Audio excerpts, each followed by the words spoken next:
BLACKJACK, Night of Fear, by Alexander Simmons and William McKay. Chapter 3. The room they gave him was small, dark and musty, as if fresh air was not welcome there. There were no windows, and Arron felt lucky it was in the center of the first floor, away from the curious stench of the moat. Fresh linen lay folded at the foot of the bed, along with a thick, moth-eaten blanket. A smirk played across Arron's face.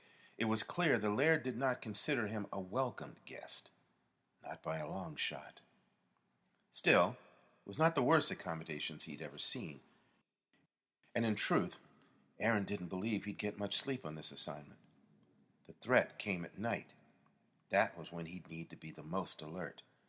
So the day, that would be the best time to prepare. As he unpacked some shaving supplies from his bag, a pearl-handled straight razor fell on the bed. It had been a gift from his father's best friend, Silas Lincoln. Actually, the two men had been more like brothers, Arron reminded himself.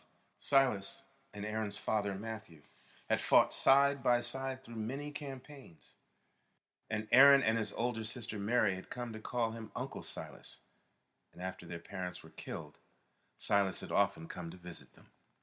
They were his family now, and the man from Arkansas took his duties seriously, more so these past years. On more than one occasion, Silas had accompanied Arron on an adventure, and one such journey nearly ended in the death of Arron, his sister, and the old soldier. Yes, Silas had always been protective, sometimes overly so, Arron mused. So why had his uncle worked so hard to get him to take this assignment? Only fear of the devil himself could have driven the laird to call on you, Silas had remarked. Then why should I go? Arron asked as they sat in a small cafe on London's Piccadilly Circle. Silas grinned and began counting on his fingers. Hell, son, money is good, and you got nothing going on right now. And the money's good, and you've never seen Scotland. And did I mention the money's good? Yes, you did. 3 times. Son can't never talk too much about money in this business. Silas sat quiet for a moment, and Arron watched with practiced patience. In some ways, Silas was a lot like his father, neither man comfortable with expressing troubling thoughts. Besides, Arron knew what was coming next. Arron, I know that job in South America was a nasty piece of work, Silas muttered. He looked steadily at Arron. You ain't let go of it yet, and like as not, you won't for some time.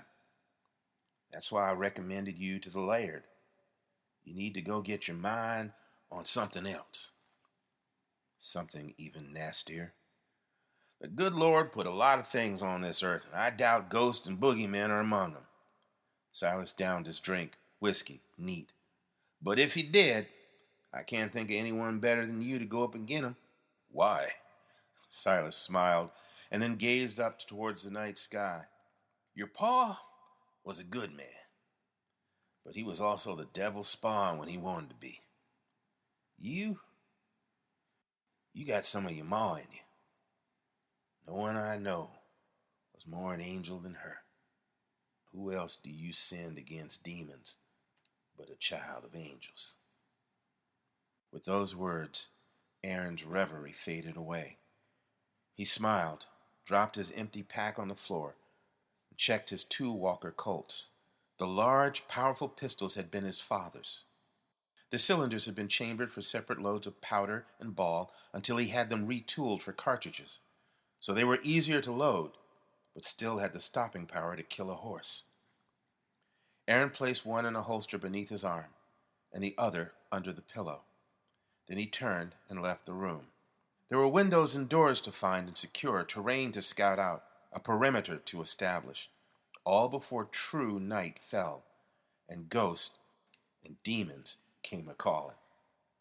By time the moon rose that night, Arron had walked the 4-story castle from top to bottom and back again. He'd explored the courtyard between the gate and the front door twice. He checked and secured all doors and windows, and patrolled the parapets, exploring every shadowy corner and crevice. Earlier, he'd watched 3 of the 5 servants hurry out of the castle. They'd finished their duties and were determined to reach home before nightfall.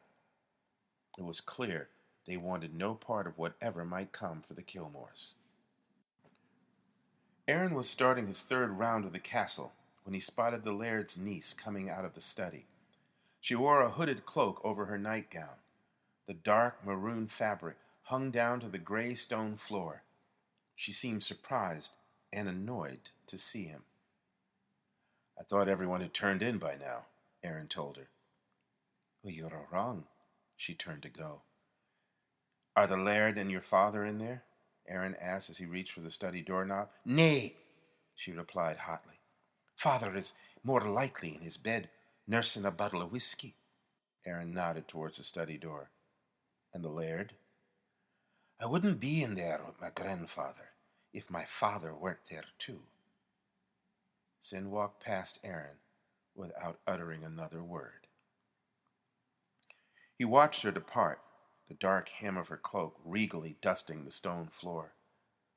She was an interesting blend, Arron mused, as cold as her grandfather, lacking any sign of her father's timidity. Was that her own personality? Or was she another victim of the brooding pall that hung over the castle? Arron turned back towards the study door. She had not really told him if the laird was still inside. He had been a little while before, and if no one was in the room, what was she doing in there? But before Arron could satisfy his curiosity, a terrifying scream ripped through his thoughts. He ran to the top of the stairs that led to the main hall 1 flight below. A second scream reached his ears. It hadn't come from inside the castle walls, but outside. In an instant, he was racing down the main stairs, heading for the front door. The cries continued as he reached the first floor, but they were higher in pitch, more like the shrill of a pig in a slaughterhouse. Arron caught a glimpse of the maid cowering in the archway that led to the pantry. "Lock this door behind me." The girl stood frozen. "Lock it or die," he shouted before he dashed through the open front door. The girl flinched, as if a shock had gone through her, and then hurried in his direction. Arron heard the heavy wood slam shut as he raced across the courtyard towards the gate. What was anyone doing outside, he wondered, as he stopped at the drawbridge. 100 yards ahead, the forest rose like a thick black beast. Faint moonlight illuminated slight movements in the darkness. Were they branches, bushes, or brutes? Arron couldn't tell. Another horrific screech pierced the night, long yet pleading in its weakness. It signified torture and suffering beyond anything he had ever heard before. There was another, and another. And then it ended, suddenly, in a strangled, gargling cough. Gun in hand, Arron plunged headlong into the general direction of the sound.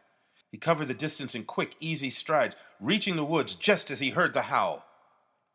It wasn't the first time he'd heard the cry of wolves in the night. His travels had taken him to several countries where they still roamed freely. But this call was different.